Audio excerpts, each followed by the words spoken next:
Salut les boss, c'est Morgan et bienvenue dans cette nouvelle vidéo où on va faire l'analyse physique de Flequino.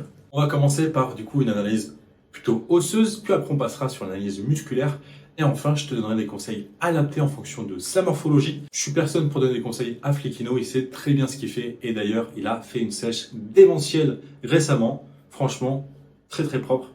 Et donc du coup je ne vais pas lui donner des conseils spécifiques pour lui, mais si tu as la même morphologie, tu as point fort et point faible que lui, tu pourras t'en servir pour améliorer ta progression et donc progresser beaucoup plus vite. Donc, Flequino, eh bien, il a un buste assez long. Quand tu regardes la comparaison, que tu compares buste, un peu trop longue, buste et abdomen, on est presque franchement sur du 50-50. Ce qui fait qu'il a énormément de place pour ses pecs, on verra ça tout à l'heure, et que du coup, il a moins de place pour avoir un six-pack, puisqu'il en a qu'un four-pack. Concernant ses clavicules, elles sont assez longues, plutôt moyenne longue, on va dire moyenne plus. Donc c'est pas le plus large, mais franchement il n'a rien à envier aux autres. Il est bien sur. Il a, comme tu peux voir, un bassin assez large quand même, ce qui fait qu'il a quand même cette carrure en V, mais moins marquée que chez quelqu'un qui a le bassin plutôt étroit. Concernant ses humérus, on le voit bien ici, ils sont quand même assez longs. On le verra peut-être mieux sur une autre ici. Moyen plus, on va dire.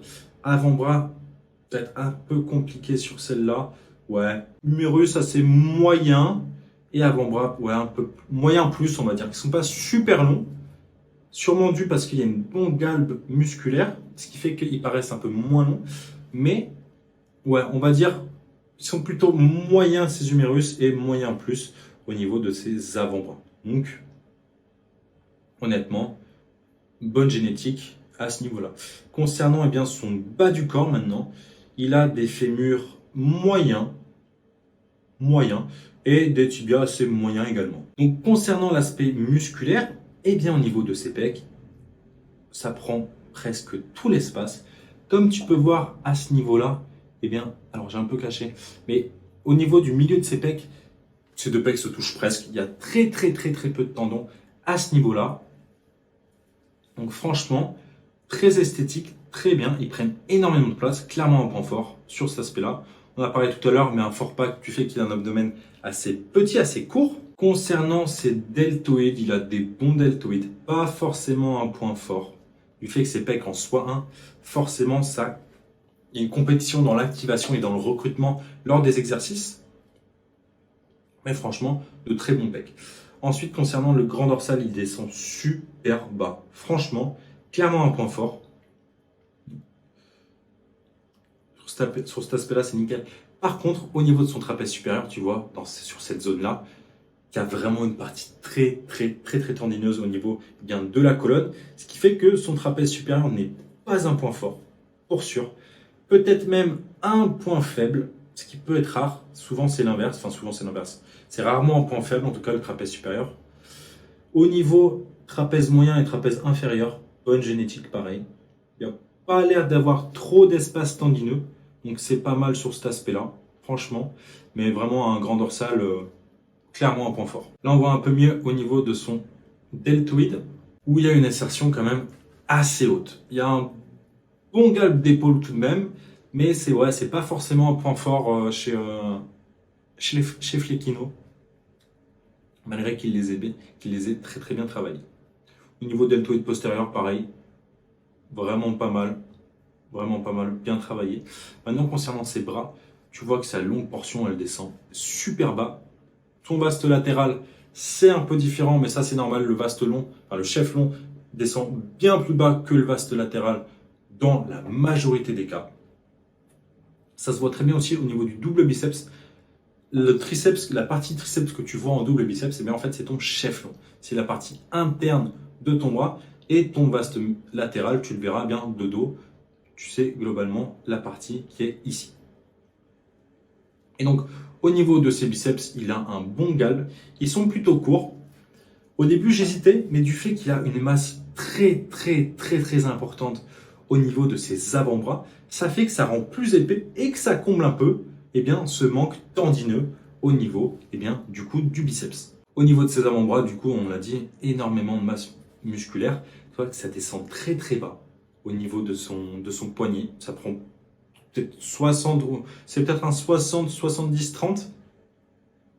Donc vraiment, c'est génétique, hein, globalement, les avant-bras, c'est un peu comme les mollets. Soit tu as des bonnes insertions musculaires et donc, eh bien, tu auras des avant-bras volumineux, ce qui est son cas.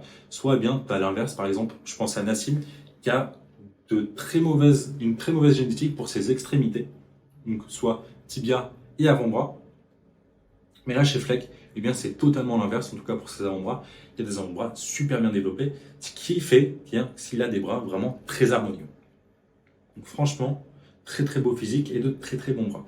Concernant eh bien, ses membres inférieurs au niveau de ses quadriceps, alors franchement, je pense que j'ai rarement vu des quadriceps qui partaient autant vers l'avant. Il a vraiment des quadriceps très très beaux, avec un niveau de sèche incroyable, ça se voit entre les différents vastes de son quadriceps. Tu as vraiment une différence, mais super bien démarquée. C'est franchement super beau. Malgré le fait bien que son quadriceps soit quand même plutôt court. On va dire moyen court. Plus je regarde et plus je me dis que ça... Ah là, ouais. Sur celle-là, on voit vraiment un espace tendineux assez important. Assez important. Ses quadriceps sont plutôt courts, mais ils ressortent vraiment très très bien. Donc franchement, il a de très très beaux quadriceps. Du fait qu'il a les hanches larges aussi, ça aide au recrutement. Quand tu as des hanches larges, en fait, tu as une meilleure activation de ta chaîne antérieure au détriment de ta chaîne postérieure. Ce qui fait que au niveau fessier et ischio, ce ne sera pas forcément un point fort, ce sera même plutôt un point faible. Notamment avec des quadriceps aussi imposants. Pour que ce soit assez harmonieux, il faut quand même un très bon développement de la chaîne postérieure. Et quand tu as les hanches assez larges, ça peut être assez compliqué. Donc je partirai plutôt sur point faible, fessier, ischio. Et on en parlait tout à l'heure, ces avant-bras, mais regarde-moi ça, ils sont énormes. Ah, franchement, très très bonne génétique avant-bras. Et au niveau des mollets, alors il y a les chaussettes qui aident. On connaît la strat, on l'utilise tous. Ces chaussettes montantes qui te donnent cet aspect plus massif au niveau des mollets. Mais hormis ça, tu vois que ça descend quand même assez bas. Il a franchement une très bonne génétique au niveau mollet. Sur ça, franchement nickel. Il a un très très beau physique. Donc concernant bien ses points forts, points faibles, au niveau point fort, on a parlé tout à l'heure, ses pecs, très clairement. De très bons deltoïdes, mais du fait qu'il a ses pecs en point fort, je les mettrai pas forcément en point fort. Du coup, après on avait eh bien, son grand dorsal qui descend super bas. Un très bon vaste latéral au niveau du triceps, je sais plus où est-ce qu'on le voyait ici, voilà. Très très bon vaste chef-long. Et bien évidemment, eh bien, ces quadriceps qui sont tout simplement énormes. Donc ça, c'est les points forts de Fleck. Concernant points faibles, on a dit fessier ischio, trapèze supérieur qu'on voyait bien ici. Épaules, pas forcément non plus. Pas forcément. Au début, je pense qu'il y avait ces biceps du fait qu'ils étaient courts, malgré le fait qu'il y avait quand même une bonne masse à la base, je pense, au niveau des avant-bras. Ça a été un point faible au début, mais du fait qu'il les a bien charbonnés, il y a un bon pic du biceps, donc il ressort super bien. Et le vaste externe du triceps que je trouve qui remonte assez haut. Hormis ça, eh bien, c'est ces uniques points faibles. Du coup, qu'est-ce que je te conseillerais pour eh bien, optimiser tes entraînements et booster ta progression? Eh bien, ce serait de faire entre 16 à 20 séries pour tes ischios et tes fessiers, c'est-à-dire charbonner le RDL, le hip thrust et le leg curl pour développer une chaîne postérieure incroyable. Également travailler eh bien, ce trapèze supérieur pour combler ce manque, les avoir plus imposants. Malgré le fait qu'il ait quand même de bons trapèzes supérieurs, qui montent très haut aussi. Il monte très haut, c'est un avantage. Venir les travailler, ce que je te conseillerais. Encore une fois, je ne suis personne pour conseiller Fleckino. Il sait très bien ce qu'il fait, il a physique incroyable. Mais si tu as la même génétique que lui, eh bien, ce serait charbonner ici au fessier, venir travailler spécifiquement tes trapèzes supérieurs, également tes deltoïdes, malgré le fait qu'il ait des bons deltoïdes. Comme on a parlé tout à l'heure, la compétition d'activation et de recrutement fait que eh bien, tes pecs se travailleront plus au détriment de tes deltoïdes. Donc, concernant la programmation que je te donnerai, eh bien, ce serait celle-ci. Le lundi, du coup, tu commencerais par une séance push, en venant soit travailler en premier ton triceps plutôt vaste externe, ou alors, en fonction de ce que tu préfères travailler, plutôt tes épaules, ton faisceau antérieur de ton deltoïde. Le mardi, une séance ischio-fessier, où là, tu viens charbonner, comme on a dit, hip thrust, RDL et leg curl. Ensuite, le mercredi, en séance pull, en premier, soit le trapèze supérieur, soit ton biceps. Si tu n'es pas au même niveau que Flequino, eh bien, tu as un retard au niveau de ton biceps. Et pour avoir un pic du biceps plus imposant, tu peux venir les faire en premier. Ensuite, le jeudi, jour de repos. Le vendredi, tu fais les jambes en incluant bien 50-50 sur chaîne antérieure, chaîne postérieure. Et enfin, le samedi, tu peux finir par une séance bras, trapèze sup, où tu viens travailler biceps, ton vaste latéral au niveau de ton triceps et le trapèze sup. Ça te fait une petite séance, tu peux rajouter d'autres muscles si tu le souhaites. Mais en tout cas, c'est la programmation que je te donnerai. Après, tu peux la prendre et la modifier en fonction de tes ressentis, de tes besoins, etc., etc. Donc voilà tout pour cette vidéo, en espérant que celle-ci t'aura plu. Si elle t'a plu, eh bien, tu peux liker et t'abonner et me dire en commentaire qui tu aimerais que je fasse dans une prochaine vidéo. Et sur ce, nous, on se retrouve dans la prochaine. Bisous.